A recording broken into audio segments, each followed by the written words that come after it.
پیارے ملک پاکستان کے ساتھ جو اچھا برتاؤ نہیں کرنا چاہتے، وہ طاقتیں جو اسلام سے نفرت کرتی ہیں، جو مذہب سے، جو علماء کرام سے نفرت کرتی ہیں، دین سے نفرت کرتی ہیں، انہوں نے ایک دفعہ پھر کا مطلب یہ ہے کہ ہندوستان اور دیگر کئی ممالک جو ہمارے سرحدات پہ ہیں وہ نہیں چاہتے کہ پاکستان پھلے پھولے، اس کی سیاسی معاشی حالات کوئی جو ڈگر گوں ہیں اس وقت وہ اس بھنور سے پاکستان نکلے۔ تبھی دینی، قومی اور سیکولر جماعتوں اور نیشنل جماعتوں کے اندر آپس میں نفرت اور بے اتحادی اور بے اتفاقی چاہتا ہے۔ میں سمجھتا ہوں کہ اس وقت ہماری ملک اور قوم کو ایک مٹھی ہونا ہوگا، اور پاکستان اور پاکستانی قوم کا دشمن ہے تو ہم اس کے خلاف متحد ہو کے لڑیں گے، ہم اس کے خلاف متحد ہو کے جنگ لڑیں گے۔ ہمیں یہ مختلف جھنڈوں اور مختلف پرچموں کے چکر سے نکلنا چاہیے۔ قوم کو ایک یونٹ بن کے پاکستان کو ترقی کی سفر پہ گامزن کرنا ہوگا۔ ہم نے السلام علیکم ناظرین کرام، آپ کو مکمل ویڈیو دکھاتے ہیں مولانا حامد الحق کی تاریخی تقریر، جو چند منٹ کی تقریر ہے، سن کر آپ کے رونگٹے کھڑے ہو جائیں گے، کلیجہ منہ کو آ جائے گے۔ ایسے تاریخی الفاظ اسلام کے لیے، ملک پاکستان کے لیے انہوں نے کیا کچھ کہا، پہلے آپ یہ ویڈیو دیکھیے پھر اس پر ڈیٹیل میں بات کرتے ہیں۔ وجہ سے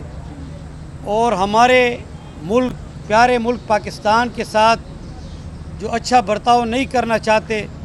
وہ طاقتیں جو اسلام سے نفرت کرتی ہیں، جو مذہب سے، جو علماء کرام سے نفرت کرتی ہیں، دین سے نفرت کرتی ہیں، انہوں نے ایک دفعہ پھر علماء کرام کے ایک بڑے مجمع میں دھماکہ کیا اور خودکش دھماکہ کیا۔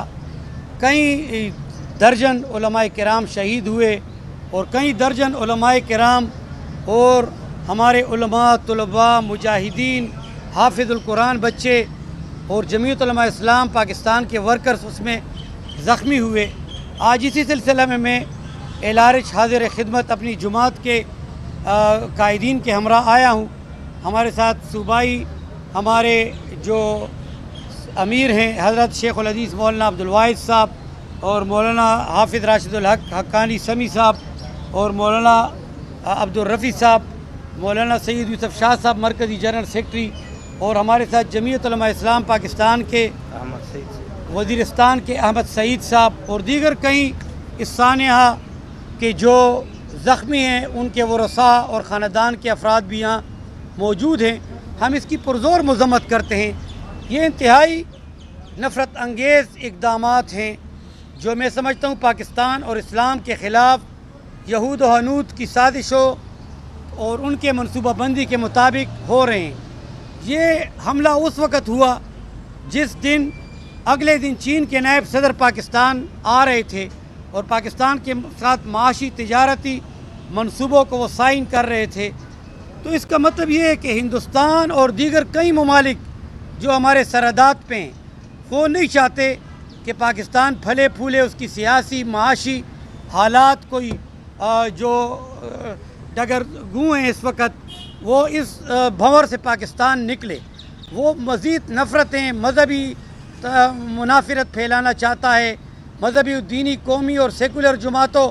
اور نیشنل جماعتوں کے اندر آپس میں نفرت اور بے اتحادی اور بے اتفاقی چاہتا ہے۔ میں سمجھتا ہوں کہ اس وقت ہماری ملک اور قوم کو ایک مٹھی ہونا ہوگا اور پرعزم ہونا کہ جو بھی اسلام اور پاکستان اور پاکستانی قوم کا دشمن ہے تو ہم اس کے خلاف متحد ہو کے لڑیں گے، ہم اس کے خلاف متحد ہو کے جنگ لڑیں گے۔ ہمیں یہ مختلف جھنڈوں اور مختلف پرچموں کے چکر سے نکلنا چاہیے۔ قوم کو ایک یونٹ بن کے پاکستان کو ترقی کی سفر پہ گامزن کرنا ہوگا۔ ہم نے مدارس، خانقاہوں، مساجد کی حفاظت کرنی ہے، ہم نے دینی قیادت کی حفاظت کرنی ہے، ہم نے پاکستانی تاجروں کی حفاظت کرنی ہے، ہم نے پاکستانی جتنا بھی ہمارا ایک سسٹم اور نظام ہے اور جو بڑی محنت سے 80 سال میں بنا ہے اس کو ہم تیز نہیں کر سکتے کہ ہم دشمن کے آگے سرنڈر ہو جائیں اور ان کے مطالبات تسلیم کر لیں۔ دیکھیں جب IMF کتنا ہمارے گھیرا تنگ کر دیتا ہے، آج جو بھی مشکلات گرانی ہے اور بجلی اور مہنگائی، یہ ساری چیزیں کچھ ہمارے اپنے بدعمالیوں کی اور بعض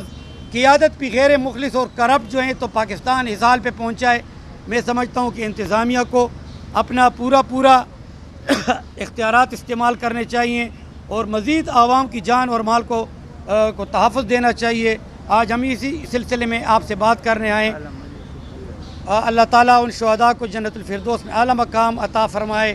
اور جتنے بھی ہمارے زخمی بھائی ہیں ان سے ہم فردن ملیں، اللہ تعالیٰ ان کو جلد سے یاب کرے۔ ہم انشاءاللہ پاکستان کے ساتھ ہیں، اسلام کے ساتھ ہیں، اور پاکستان کی تمام دینی قومی سیاسی جماعتوں کے ساتھ ہماری جمعیت علماء اسلام پاکستان حضرت مولانا سمیع الحق کی شہید کی جماعت، دفاع پاکستان کونسل، جامعہ حقانیہ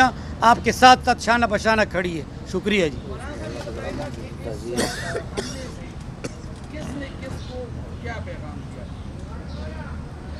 دیکھیے جی، وہ تو بار بار ہمیں ہمارے حوصلے پست کرنا چاہتے ہیں، وہ یہی پیغام دینا چاہتے ہیں کہ دینی قومی سیاسی جدوجہد کرنے والی اور پاکستان کو آگے لے جانے والی لوگ جو ہیں تو گھروں پہ بیٹھ جائیں۔ لیکن آپ کے سامنے ہمارے والد صاحب حضرت مولانا سمیع الحق شہید ہوئے، تو کیا ہماری جماعت، کیا ہمارا خاندان، کیا جامعہ حقانیہ، کیا جمعیت علماء اسلام پاکستان مولانا فضل الرحمان کی جماعت اسلامی، جمعیت علماء اسلام مولانا سمیع الحق شہید کی جماعت، دیگر دیوبندی، اہل حدیث، بریلوی اور جتنے مکاتب فکر کے علماء ہیں، وہ آرام سے تو نہیں بیٹھے، وہ تو دین کا کام کر رہے ہیں، تبلیغ کا کام کر رہے ہیں، قلم اٹھا کے، کتاب اٹھا کے دنیا میں اسلام کی تعلیمات پھیلا رہے ہیں۔ یہ تو سویڈن کے اندر آپ دیکھتے ہیں آئے دن قرآن عظیم الشان جلاتے ہیں، تو اس سے ہم کیا پیغام لیں؟ امت مسلمہ آرام سے بیٹھ جائے، اپنی عبادات چھوڑ دے، قرآن کا تقدس جوڑ دے۔ تو پاکستان بھی جس نظریہ کے لیے بنا تھا، اسلام کے نظریے پہ بنا تھا، اور پاکستان کو کرپشن سے پاک پاکستان کے لیے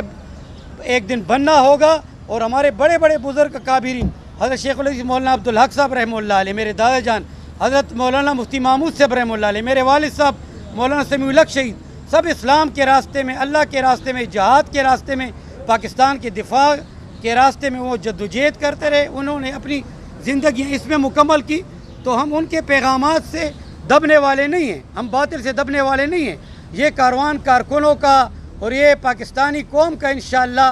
جاری و ساری رہے گا۔ اور ہم دشمن کو یہ پیغام دیتے ہیں کہ تم جتنے بھی علماء، طلباء، اور جتنے سمیع الحق، اور جتنے